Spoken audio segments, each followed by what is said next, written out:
অন্তর্বর্তীকালীন সরকারে যারা আছেন তারা কিন্তু দল নিরপেক্ষ মানুষ রাজনীতিও নিরপেক্ষ। একটা রাজনীতিবিদ যেভাবে কুইক রেসপন্স করতে পারেন, মানুষের কাছে যেতে পারেন, সে আকাঙ্ক্ষার কথা বুঝতে পারেন, এই ক্ষেত্রে তাদের কিছুটা ঘাটতি থাকলেও আমরা মনে করছি তাদের আদৌ এম্পাওয়ার্ড ফিল করা উচিত। রাজনীতিবিদরা কিন্তু এই সমাজের দর্পণ, মানুষের আশা আকাঙ্ক্ষার কথা রাজনীতিবিদদের মুখ দিয়ে আপনার এটি প্রচারিত। সেক্ষেত্রে আমরা মনে করছি যে রাজনৈতিক দলগুলোর সাথে আরো বেশি সখ্যতা বাড়ানো উচিত, তাহলে পরে এই সরকারের কাজের গতি আরো বাড়বে। বেশিরভাগ রাজনীতিবিদদের অফ রেকর্ড বা অন রেকর্ডে একটা অভিযোগের জায়গা হচ্ছে সরকারের পক্ষ থেকে কিংবা মানে যে কোনো ফরম্যাটে আসলে এই আলোচনাটা ডায়ালগটা ঠিকঠাক মতো হচ্ছে না।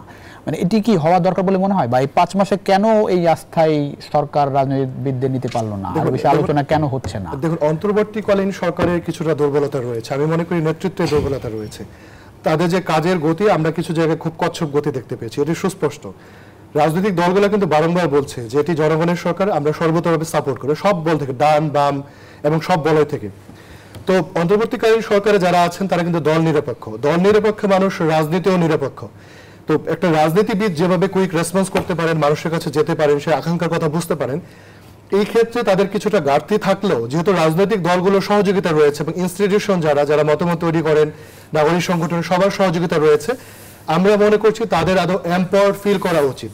এবং দেখুন, আমরা যে জুলাই গণঅভ্যুত্থানের ঘোষণাপত্র নিয়েও সরকার পক্ষ থেকে যে ধরনের বক্তব্য শুনেছি, এটা আরো সুস্পষ্ট হতে পারত।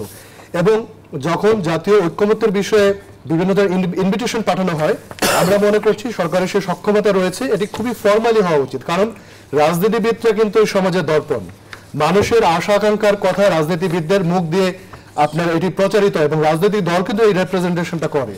তো সেক্ষেত্রে আমরা মনে করছি যে রাজনৈতিক দলগুলোর সাথে আরো বেশি সখ্যতা বাড়ানো উচিত, তাহলে পরে এই সরকারের কাজের গতি আরো বাড়বে। আমরা যে বেসিক সংস্কারের কথা বলছি, যেটা হচ্ছে ধরেন প্রিলিমিনারি, মধ্যমেয়াদী এবং দীর্ঘমেয়াদী, সেক্ষেত্রে রাজনৈতিক দলগুলো সরকারকে সহযোগিতা করতে হবে। এবং আমি এটি বলে রাখতে চাই যে দেখুন, সংস্কার কমিশনগুলো সুপারিশমালা দিচ্ছে, এই সুপারিশমালাগুলো সরকার বা অন্য রাজনৈতিক দলগুলো মানতে বাধ্য না। এখন একটি ঐক্যমত্য কমিশন হয়েছে, এই কমিশনের ভিত্তিতে আমরা প্রিলিমিনারি সংস্কার দেখতে পাবো। কিন্তু পরবর্তী সময় যারা জাতীয় সংসদে আসবেন, যারা মেজরিটি পাবেন, তাদের কিন্তু দায়িত্ব রয়েছে এগুলো রেটিফাই করা এবং মধ্যবর্তী এবং দীর্ঘমেয়াদী যে সংস্কারগুলো সেটি এগিয়ে নিয়ে যাওয়া। তো মোদ্দা কথা হচ্ছে যে রাজনৈতিক দলগুলোর ভেতরে আমাদের ঐক্যমত নিশ্চয়ই প্রয়োজন। এটি আমি মনে করছি বড় রাজনৈতিক দল যারা, তাদের তরুণদের আহ্বান করা উচিত। আমরা আরো দায়িত্বশীল ভূমিকা দুই পক্ষ থেকে দেখতে চাই।